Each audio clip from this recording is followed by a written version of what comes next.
Oi, gente, como é que vocês estão? No vídeo de hoje eu quero conversar um pouquinho com vocês sobre as minhas últimas leituras, ou melhor, as primeiras leituras de 2026, o que estava no cronograma, o que furou o cronograma, se valeu a pena ou não, e também quero saber o que vocês andaram lendo nesse mês de janeiro, início de fevereiro. Vamos fazer uma pausa e vamos falar de livros? Vem comigo! O meu nome é Vanessa, sejam muito bem-vindos ao meu canal, um lugar, um momento onde a gente para um pouquinho a nossa correria da vida diária para falar sobre livros, um hobby que pode ser tão importante, né? Para a gente desacelerar, sair das telas, enfim, inúmeros são os benefícios. Quero falar para vocês que eu comecei o ano de 2026 cumprindo uma promessa que eu mesma fiz para mim em 2025 ainda, que era ler Podres de Mimados, do Theodore Dalrymple. Eu tinha me comprometido comigo mesma a ler esse livro em dezembro do ano passado, mas não deu. Enfim, deixei para 2026, mas eu estava com bastante vontade de ler esse livro, e aí eu peguei ele. Então foi a minha primeira leitura finalizada em 2026. Tá aqui a capinha dele, saiu pela Realizações Editora. Primeiro quero falar para vocês do Theodore Dalrymple. Vou mostrar ele aqui, fotinho dele para vocês.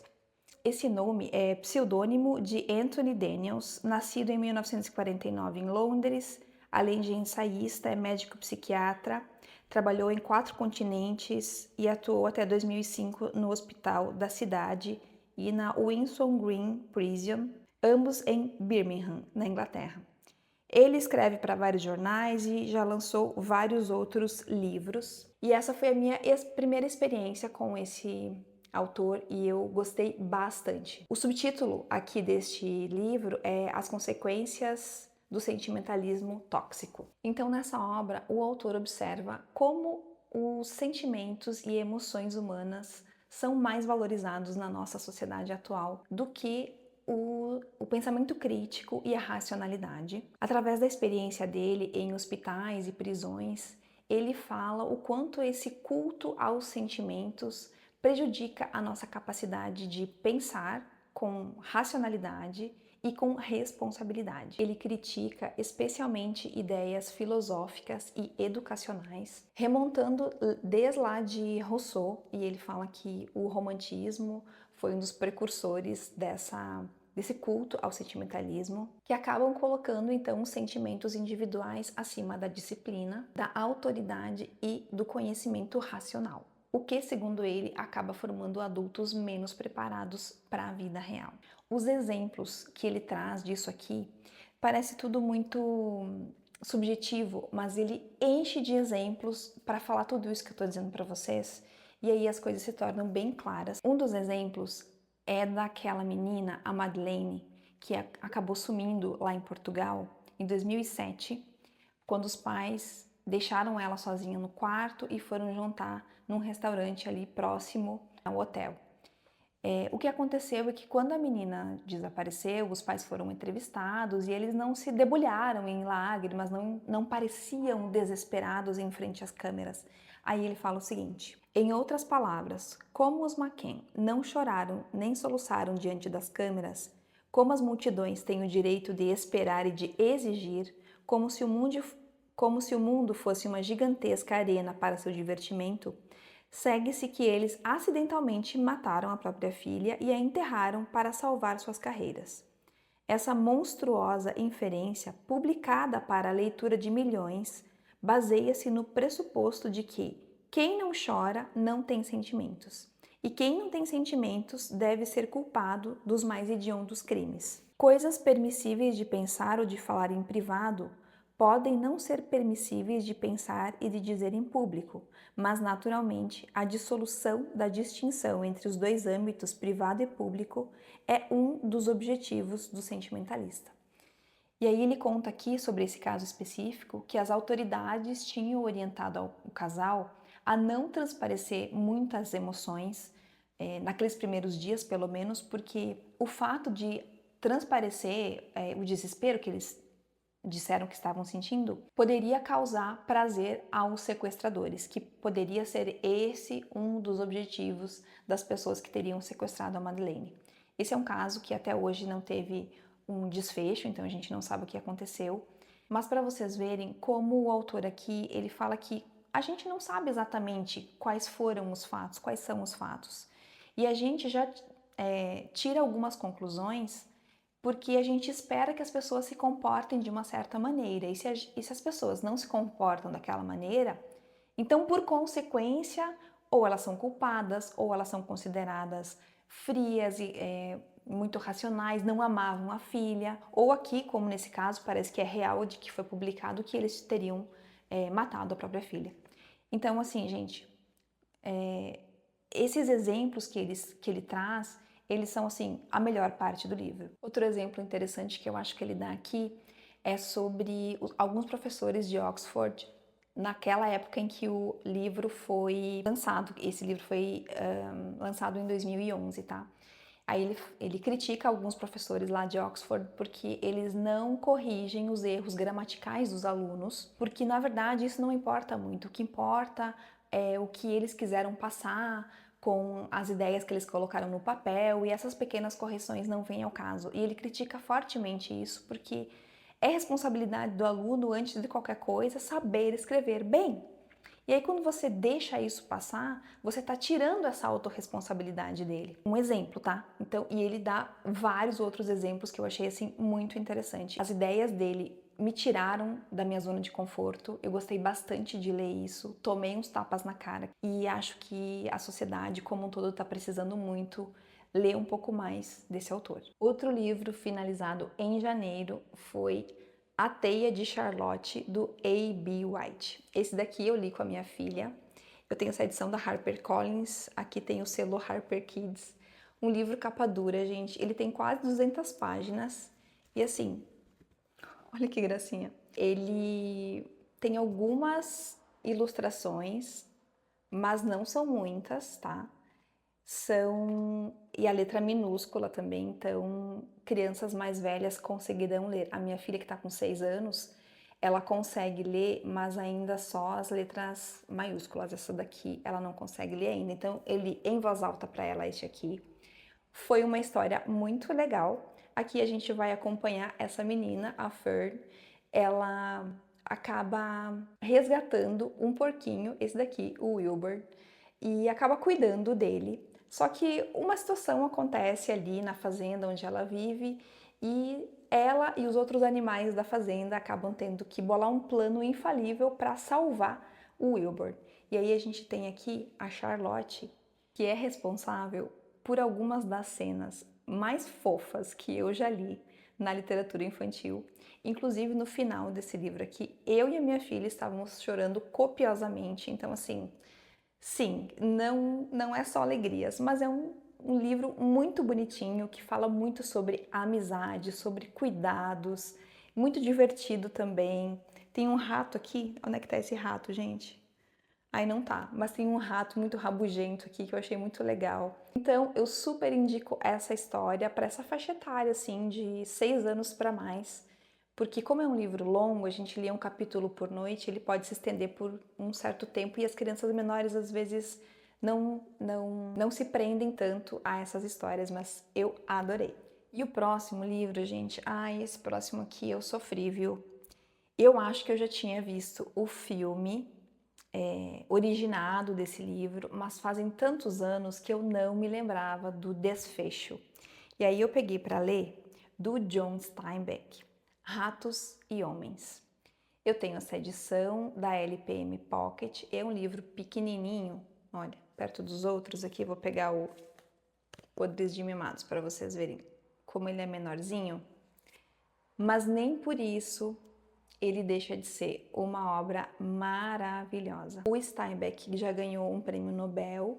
Eu não sei se foi por esse livro, eu acho que até foi pelo conjunto da obra. Mas nesse livro aqui, então, a gente vai ter a história destes dois homens. O George, que é esse menorzinho aqui, e o Lenny, que é esse maior aqui. O Lenny, gente, ele tem alguma dificuldade de aprendizado. A gente vê que ele tem dificuldade de falar. Inclusive, ele é chamado de burro pelo próprio George, que é o amigo dele.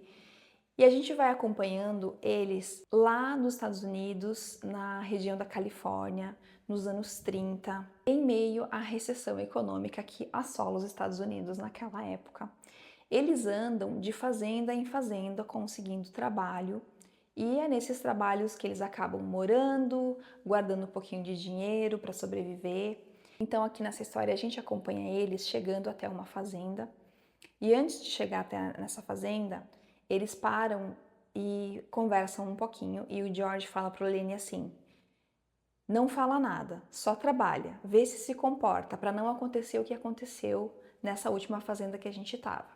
A gente não sabe exatamente o que aconteceu, mas a gente sabe que aconteceu alguma coisa que eles tiveram que sair de lá e ir para essa nova fazenda que eles estão chegando aqui. Nessa fazenda onde eles chegam, eles são levados então para uma casa onde moram todos os empregados e aí eles acabam conhecendo os outros empregados ali.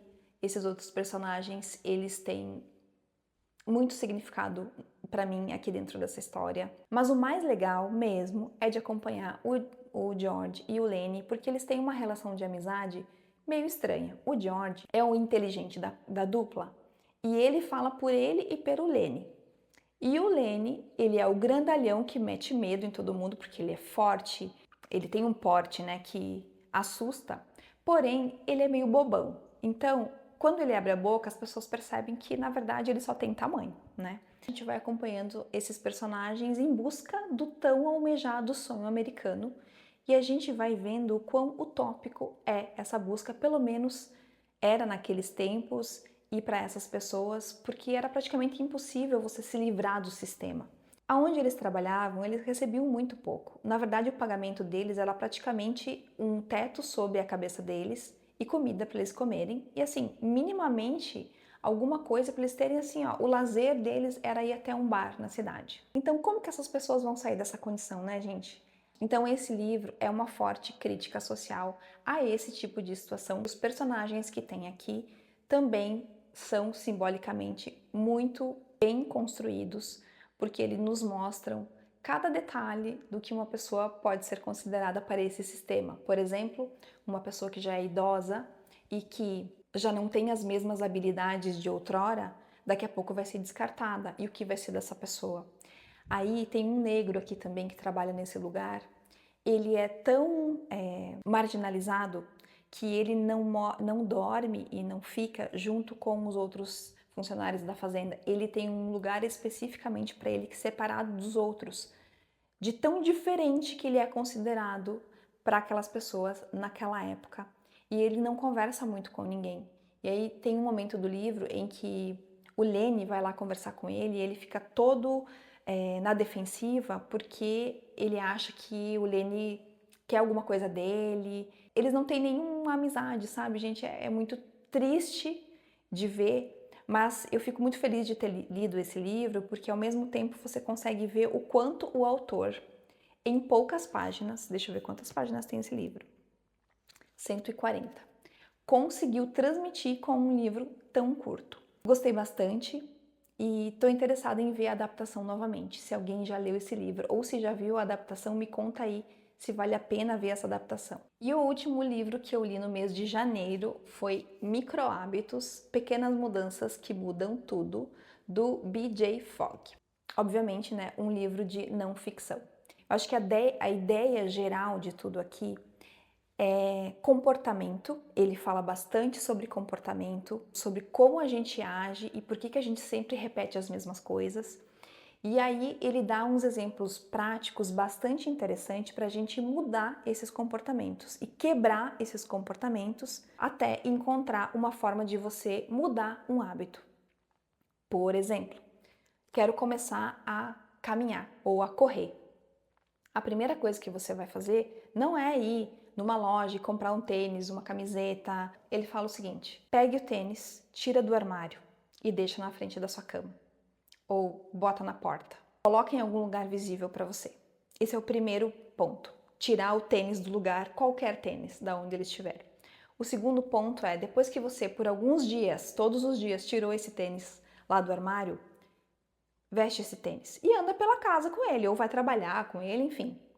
O próximo passo, aí sim, é você vestir a roupa de caminhar, vestir o tênis, vestir a roupa de caminhar e continua andando pela casa, continua por lá. Até que em algum momento você vai colocar o tênis, você vai colocar a roupa e você vai sair pela rua caminhando ou correndo. Assim, esse é um exemplo que tá aqui dentro, tá? Mas tem outros exemplos mais complexos, só que todos os exemplos complexos acabam virando micro comportamentos para a gente ir desenvolvendo, então, hábitos que a gente possa incorporar na nossa vida. Eu achei interessante, tinha coisas aqui que eu não tinha lido em outros livros deste tipo aqui também. Porém, eu quero dizer para vocês o seguinte: quem já leu este aqui, eu acho que não precisa ler esse aqui, porque esse daqui é mais completo. Esse daqui é um dos primeiros livros de hábitos que eu já li e eu simplesmente adorei. Ele traz ótimos exemplos, ele traz resumos, ele traz assim uma forma de você conseguir implementar os hábitos de uma forma fácil. Mas então, voltando a esse que eu terminei em janeiro, eu achei que foi legal. Acho que se você não leu Hábitos Atômicos e você quer um livro objetivo em muitos aspectos, embora ele não seja um livro muito pequeno, mas no final de cada capítulo ele traz um resuminho também, eu acho que é bem interessante e ele fala de forma científica sobre as coisas. Então não é um guru, não é um coach, tá? Inclusive, o BJ Fogg, que tá aqui, é fundador e diretor do Behavior Design Lab de Stanford. Investiu 20 anos de sua carreira em pesquisa e deu aulas sobre o comportamento humano e suas descobertas no assunto.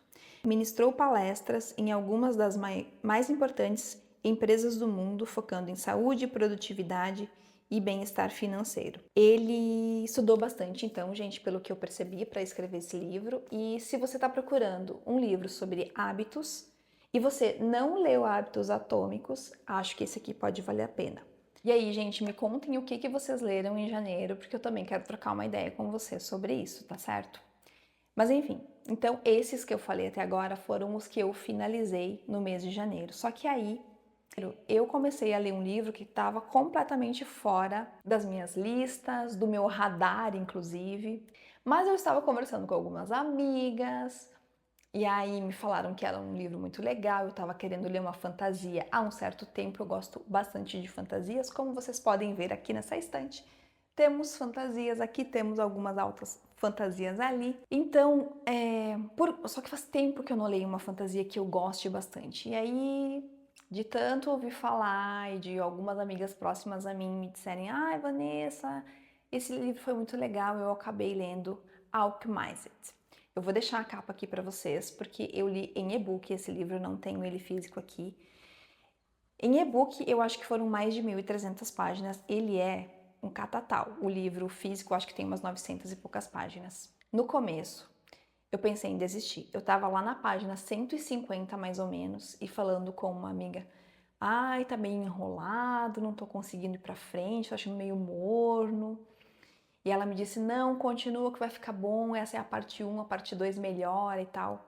Eu pensei: "Meu Deus, mas vou ter que ler 300 páginas para chegar na parte 2 para começar a ficar bom o livro". Eu tava pensando em desistir. Até que uma outra pessoa veio conversar comigo no Instagram e me disse: "Começa pela parte 2". Estando na página 150, eu larguei e fui para a parte 2, que é lá na página 300, 250, enfim, algo assim. Tudo bem, Vanessa, mas do que se trata esse livro? E porque como é que você parou de ler na página 150 e pegou lá na página 300? Que confusão é essa? Gente, esse livro é dividido em 3 partes. A primeira parte, a gente vê o que está acontecendo no presente. Na segunda parte, a gente vê o que aconteceu numa linha do tempo do passado. E na terceira parte, essas duas linhas do tempo se encontram. Para mim, Vanessa, foi muito melhor ter lido primeiro o passado, ou seja, começado pela parte 2, e depois voltado para a parte 1. Me deu vontade de ler toda a parte 1 de novo, mas eu não li. Porque aí eu pude entender melhor o que estava acontecendo. Então, nessa fantasia aqui, a gente tem, vamos colocar assim, o bem e o mal, porque são muitas nomenclaturas diferentes, um mundo fantástico bem construído, personagens também bem construídos, mas vamos colocar o seguinte, que a gente tem uma guerra acontecendo, a gente tem a resistência, que são os dos mocinhos, e a gente tem o outro lado, que é o do mal, que são os bandidos querendo tomar conta de tudo. E aí a gente tem dois personagens aqui, que é o Kane, que é um imortal, que acaba se oferecendo como espião para a resistência, ou seja, ele está infiltrado lá dentro do lado mal da história, sendo ele mesmo o próprio malvado, mas ele tem um motivo para querer destruir aqueles seres, aquelas pessoas, enfim, e só lendo o livro para saber qual é, tá? E nós temos a nossa protagonista feminina, que é a Helena. Ela é uma curandeira, ela trabalha para a resistência e ela tem alguns poderes que são bastante interessantes. É claro que acaba surgindo um romance entre esses dois personagens, mas o romance não é o ponto forte, ou melhor, não é o ponto focal deste livro. Nessa história a gente vai ter bastante tramas políticas, a gente vai ter uma discussão religiosa bem interessante, na verdade mais com relação ao fanatismo, né? Religioso, quando você acredita tanto em alguma coisa que você não questiona nada, que você simplesmente faz aquilo que se espera que se faça, sem ter um pensamento crítico sobre, tá, mas isso que eu tô fazendo aqui vai beneficiar? Não vai? Ou a ideia que eu tô dando, as outras pessoas simplesmente não aceitam porque elas acham que aquilo é terrível, mas se aquilo ali for a única maneira de vencer, será que não é interessante pelo menos cogitar? Enfim, há uma discussão bastante grande sobre isso e as tramas políticas também são bem intrincadas, tem bastante ação, cenas gráficas de violência de todos os tipos, tá? De todos os tipos, então assim, vá preparado. Mas eu achei um bom livro, uma boa experiência, ainda mais que é um livro único de fantasia, gente, que hoje é praticamente um milagre isso acontecer. Então, eu achei que a leitura valeu super, super a pena. Se você já leu esse livro que tá super hypado aí, me conta qual que foi a sua experiência de leitura. E o meu último livro finalizado foi Noites Brancas, do Dostoiévski. Gente, essa edição que eu tenho aqui, ela foi enviada para mim pelo Clube de Literatura Clássica e é uma edição bastante simples. Ela tem apenas o texto, ela não tem nenhum texto de apoio, as notas de rodapé. Deixa eu achar aqui o começo. As notas de rodapé, elas são pequenas, tá?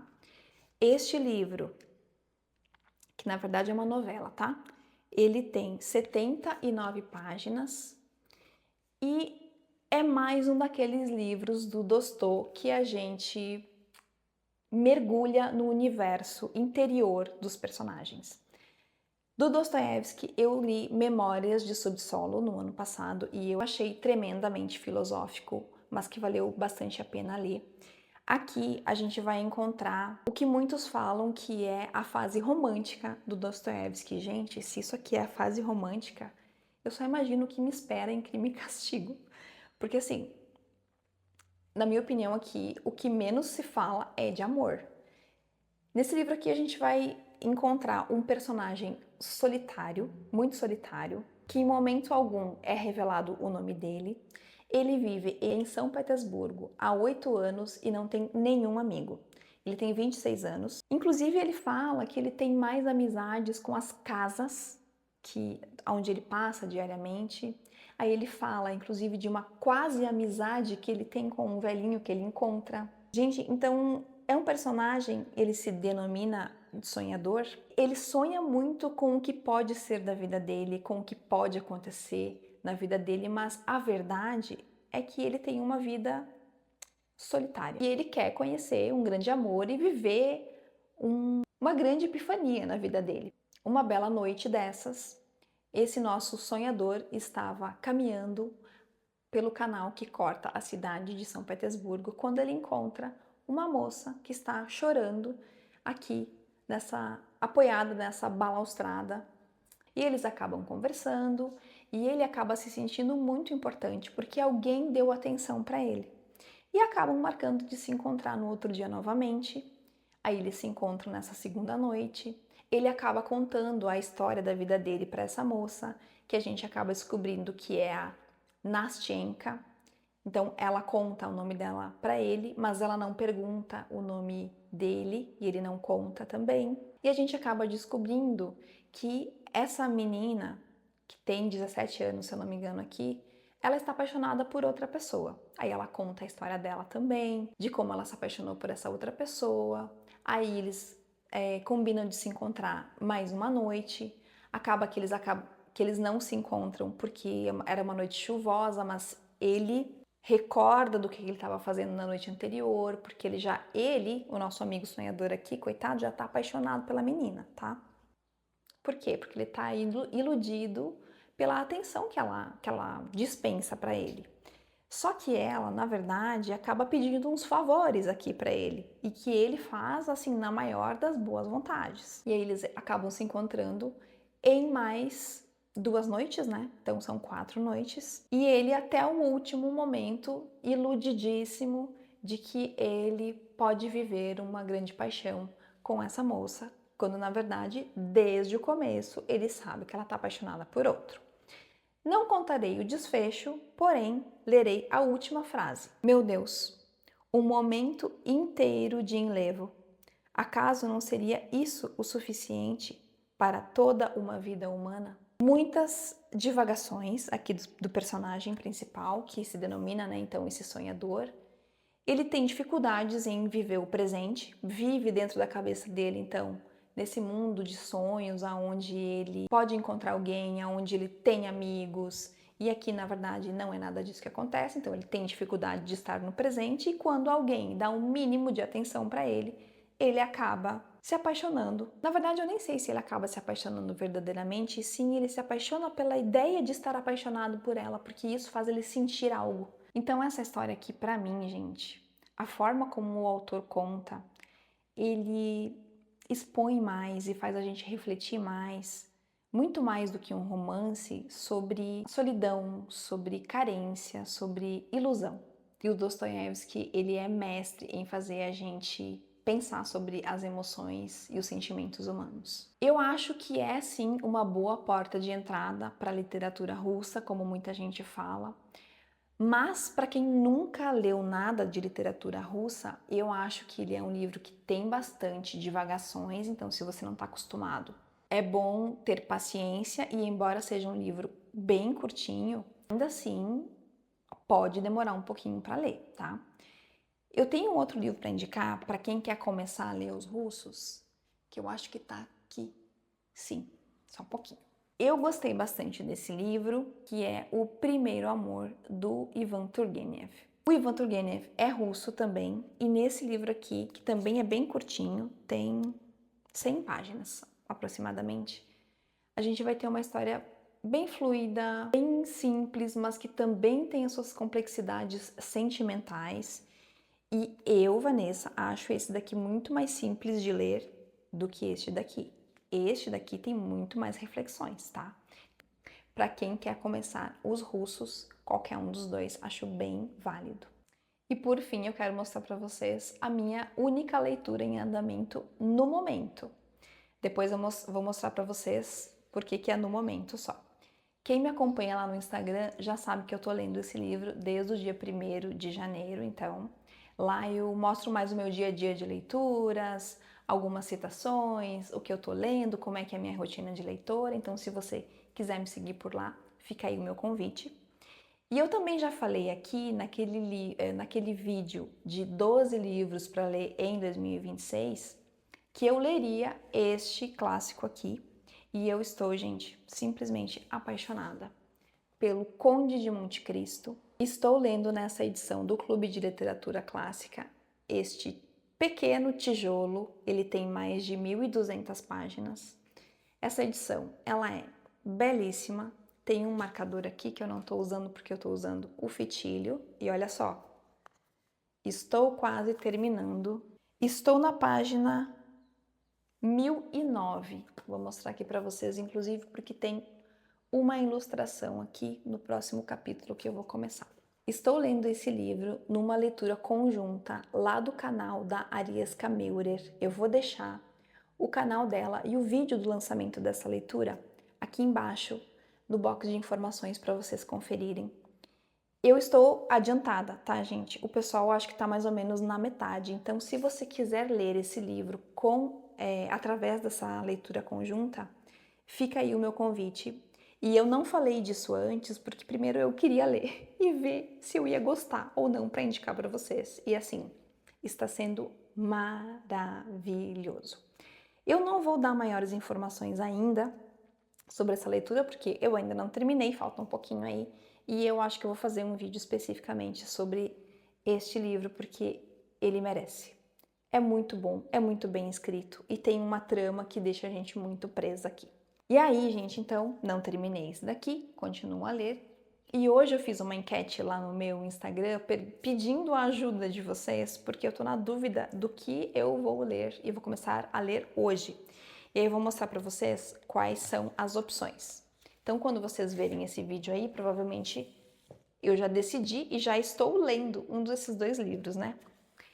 Inclusive, esses dois livros estão na minha lista dos 50 livros para ler antes dos 50, que eu também tenho um vídeo aqui no canal. Então, eu vou mostrar para vocês quais são esses dois livros que eu coloquei em votação lá no Instagram.